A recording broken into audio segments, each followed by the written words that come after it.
আজকের ভিডিওতে খুবই মূল্যবান অসাধারণ একটি আমল আমি আপনাদের সঙ্গে শেয়ার করব ইনশাআল্লাহ। প্রিয় দর্শক, আমলটি হচ্ছে ধনী হওয়ার খুবই পরীক্ষিত, পাওয়ারফুল এবং খুবই শক্তিশালী আমল।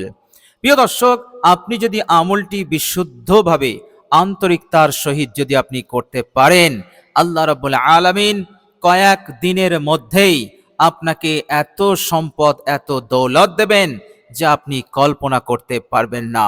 চারিদিক হতে উন্নতি শুরু হয়ে যাবে, চারিদিক হতে সম্পদ, দৌলত, টাকা আসতে থাকবে, আপনি রাখার জায়গা পাবেন না। আল্লাহ রাব্বুল আলামিন আপনাকে এত দেবেন, বলুন সুবহানাল্লাহ। প্রিয় দর্শক, দৌলত, টাকা পয়সা আমাদের প্রয়োজন, এটা কোনো মন্দ জিনিস নয়, বরং ইসলাম এটিকে অর্জন করার জন্য আমাদেরকে উৎসাহিত করেছেন। বিশ্বনবী সাল্লাল্লাহু আলাইহি ওয়াসাল্লাম অভাবের অভিশাপ হতে তিনি আল্লাহ পাকের কাছে পানাহ চেয়েছেন। আল্লাহর নবী সাল্লাল্লাহু আলাইহি ওয়াসাল্লাম অভাব অনটন হতে, সেই অভাব অনটন হতে মুক্তি চেয়েছেন যে অভাব অনটন মানুষকে গুনাহের মধ্যে ফেলে দেয়। প্রিয় দর্শক, অভাব অনটন মানুষকে কাফেরের পর্যায়ে নিয়ে চলে যায়, মানুষকে মুশরিক বানিয়ে দেয়, মানুষকে একেবারে নিজ স্তরে পৌঁছে দেয়, জঘন্য জঘন্য কাজ করাতে বাধ্য করে দেয়, মিথ্যা কথা বলতে বাধ্য করে দেয়, কথা খেলাফ, ওয়াদা খেলাফ করতে বাধ্য করে দেয় অভাব অনটন। বিশ্বনবী সাল্লাল্লাহু আলাইহি ওয়াসাল্লাম এই রকম অভাব অনটন হতে তিনি পানাহ চেয়েছেন। সুতরাং ধন সম্পদ অর্জন করা, ধনী হওয়া ইসলাম শরিয়াতে কোনো মন্দ জিনিস নয়, বরং উৎসাহিত করা হয়েছে। আল্লাহ সুবহানাহু ওয়া তাআলা তিনি পবিত্র কোরআনুল কারীমের মধ্যে ধন সম্পদ অর্জনে উৎসাহিত করেছেন। পবিত্র কোরআনুল কারীমের মধ্যে তিনি বলেছেন, বিসমিল্লাহির রহমানির রহিম, ফাইদা কুদিয়াতিস সালাতু ফান্তাশিরু ফিল আরদ ওয়াবতাগু মিন ফাদলিল্লাহ। আল্লাহ পাক বলছেন, যখন তোমরা নামাজ সমাপ্ত করো, যখন তোমাদের নামাজ হয়ে যাবে, ফান্তাশিরু ফিল আরদ, তোমরা জমিনের বুকে ছড়িয়ে পড়ো, আর ওয়াবতাগু মিন ফাদলিল্লাহ, তোমরা আল্লাহর ফজলকে অনুসন্ধান করো। আল্লাহর ফজল মানে টাকা পয়সা দৌলত, আল্লাহর ফজল মানে নিয়ামত, আল্লাহর ফজল মানে এই দুনিয়ার মঙ্গল, এই দুনিয়ার কল্যাণ, এই দুনিয়ার যাবতীয় নিয়ামতই হচ্ছে ফজল। আল্লাহ পাক বলছেন, এই ফজলকে অনুসন্ধান করো, আমি তোমাদেরকে দেব, বলুন সুবহানাল্লাহ। সুতরাং আল্লাহ সুবহানাহু ওয়া তাআলা এই আয়াতে কারিমার মধ্যে আমাদেরকে উৎসাহিত করলেন ধন সম্পদ অর্জনে। এভাবে করে আল্লাহ পাক পবিত্র কোরআনুল কারীমের মধ্যে আরো বলেছেন, ওয়ায়ুমদিদকুম বিআমওয়াল, আমি তাদেরকে ধন সম্পদ দিয়ে মদদ করব, তাদেরকে দৌলত দেব, বলুন সুবহানাল্লাহ। তাছাড়া দৌলত, টাকা পয়সা এতটাই প্রয়োজন, এই দৌলত টাকা পয়সা ছাড়া ইসলামের অনেক হুকুম আহকাম আপনি পালন করতে পারবেন না। টাকা পয়সা না থাকলে আপনি শান্তিভাবে, আপনি নিশ্চিন্ত মনে আল্লাহ পাকের ইবাদতটাও ভালোভাবে করতে পারবেন না। এবং আল্লাহ পাকের ইসলামের অনেক পাঠ আছে যেগুলো আপনি ভালোভাবে পরিপূর্ণ সম্পন্ন করতে পারবেন না। আপনি হজ করতে চাইলে আপনি পারবেন না, উমরা করতে চাইলে আপনি পারবেন না, জনসেবামূলক কাজে আপনি অংশ নিতে পারবেন না। অথচ জনসেবামূলক কাজে আল্লাহ রাব্বুল আলামিন অনেক অনেক সওয়াব রেখেছেন, বলুন সুবহানাল্লাহ। তো প্রিয় দর্শক, ধন সম্পদ অত্যন্ত প্রয়োজন, যুগের চাহিদা, সময়ের প্রয়োজন ধন সম্পদ। এই জন্য আল্লাহ সুবহানাহু ওয়া তাআলা এটাকে মন্দ বলেননি। তবে একজন মুসলমানের মুখ্য উদ্দেশ্য ধন সম্পদ নয়, মুখ্য উদ্দেশ্য হচ্ছে রব্বুল আলামিনের সন্তুষ্টি, তিনার রিজামন্দি, তিনার খুশি অর্জন করা, তিনার খুশি, তিনার সন্তুষ্টি অর্জন করার জন্যই আমাদের ধন সম্পদ অর্জন করা এবং ধন সম্পদের মাধ্যমে তিনার নৈকট্যশীল হওয়া এবং আল্লাহ রাব্বুল আলামিনের হুকুম আহকামকে পালন করা, বলুন সুবহানাল্লাহ। বিশ্বনবী সাল্লাল্লাহু আলাইহি ওয়াসাল্লাম বলেছেন, কোন মুসলমান যদি অন্য কোনো মানুষকে সাহায্য করার জন্য ঘর হতে বার হয়, তো আল্লাহ রাব্বুল আলামিন তার আমল নামায় 10 বছর এতেকাফের সওয়াব লিখে দেন। বলুন সুবহানাল্লাহ। সাহায্য করেনি, শুধু সাহায্য করার জন্য ঘর হতে বার হয়েছে, তো 10 বছর এতেকাফ করলে যে সওয়াব, সেই সওয়াব তার আমল নামায় আল্লাহ পাক দিয়ে দেন। বলুন সুবহানাল্লাহ। আর একদিনের এতেকাফের সওয়াব হচ্ছে, আল্লাহর নবী সাল্লাল্লাহু আলাইহি ওয়াসাল্লাম বলেছেন, তার হতে জাহান্নামকে 3 খন্দক দূরে সরিয়ে দেন। আর এক একটি খন্দকের দূরত্ব হচ্ছে যেমন জমিন থেকে আসমানের দূরত্ব। বলুন সুবহানাল্লাহ। তো এই রকম 3 খন্দক জাহান্নামকে দূরে সরিয়ে দেওয়া হয় একদিন এতেকাফ করলে।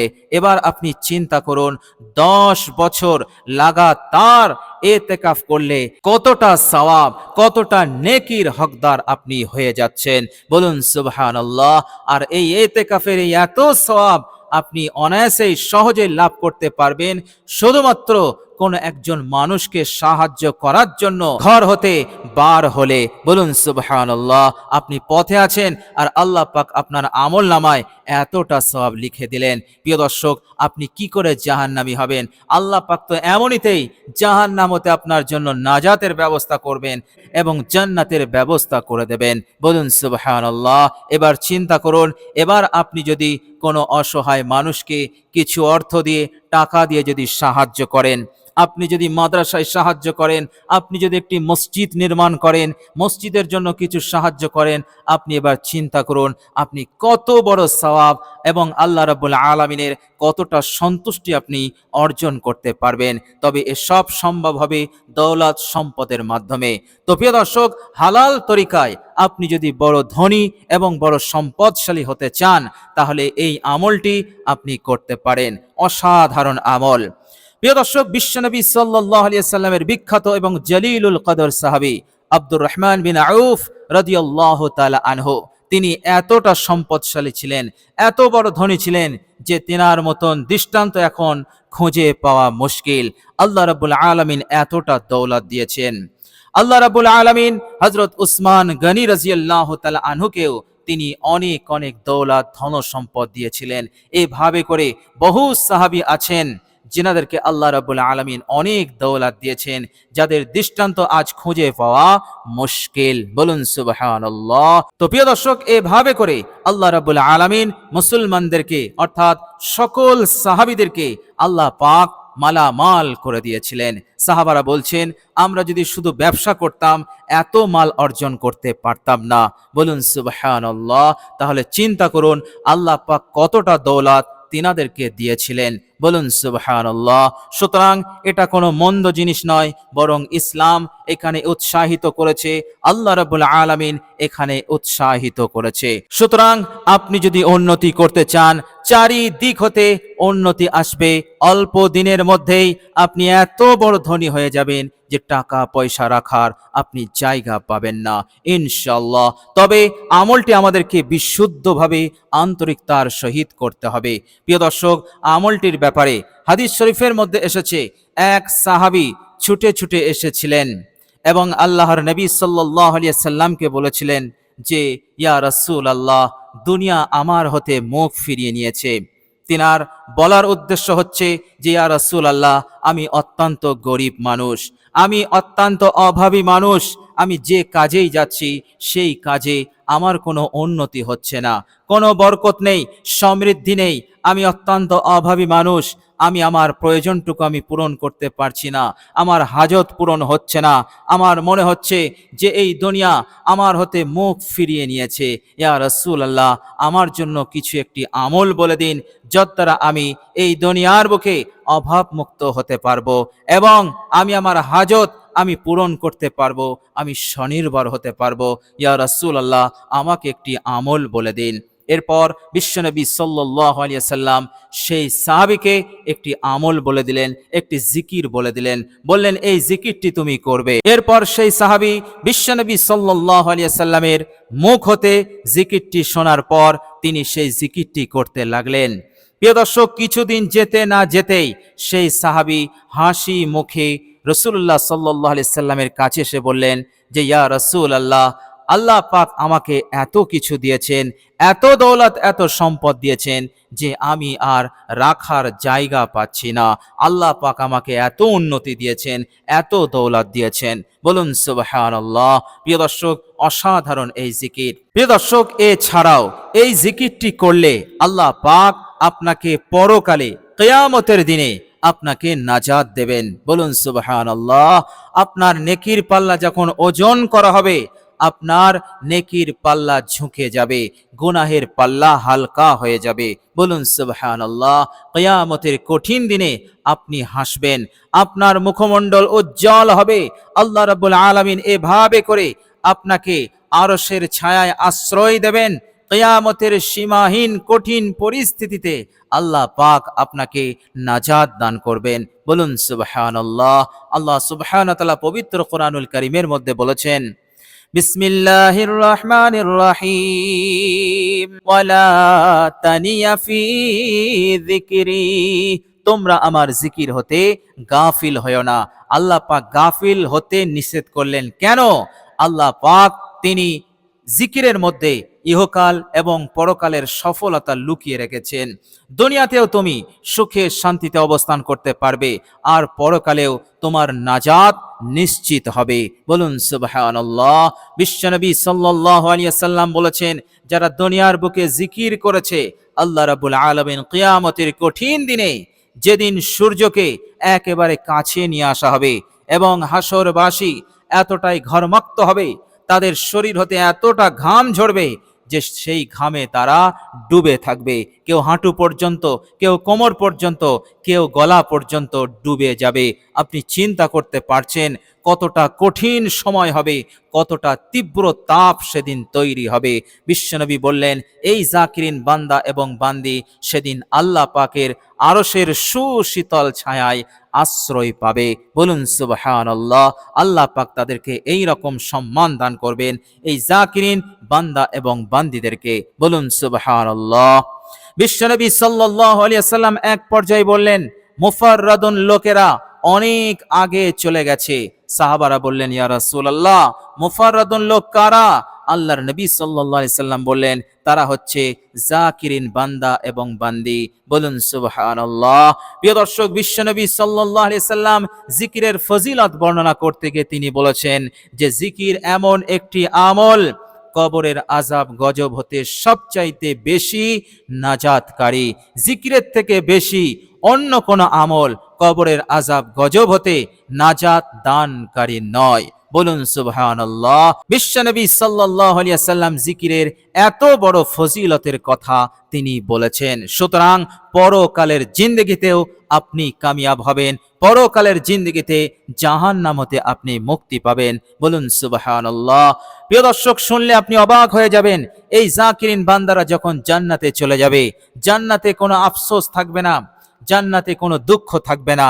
তবে এই জাকিরিন বান্দারা জান্নাতে গিয়েও, উন্নত মানের জীবন লাভ করার পরেও তাদের একটি জিনিসের আফসোস হবে, আর সেটি হচ্ছে সেই সময়টার যে সময় তারা জিকির ছাড়া অতিবাহিত করেছে, তার জন্য তারা আফসোস করবে। কেননা জিকিরের যে প্রতিদান, জিকিরের যে নিয়ামত, বদলা, পুরস্কার আল্লাহ পাক তাদেরকে দেবেন, তারা দেখে অবাক হয়ে যাবে আর চিন্তা করবে যে আমরা দুনিয়ার বুকে যদি ওই সময়টাতে আরেকটু জিকির করে নিতাম, তাহলে আমরা এই জান্নাতে আরো বেশি নিয়ামত পেতাম, আরো বেশি আমরা প্রতিদান পুরস্কার পেতাম। বলুন সুবহানাল্লাহ। এই জন্য তাদের আফসোস হবে কোথায়?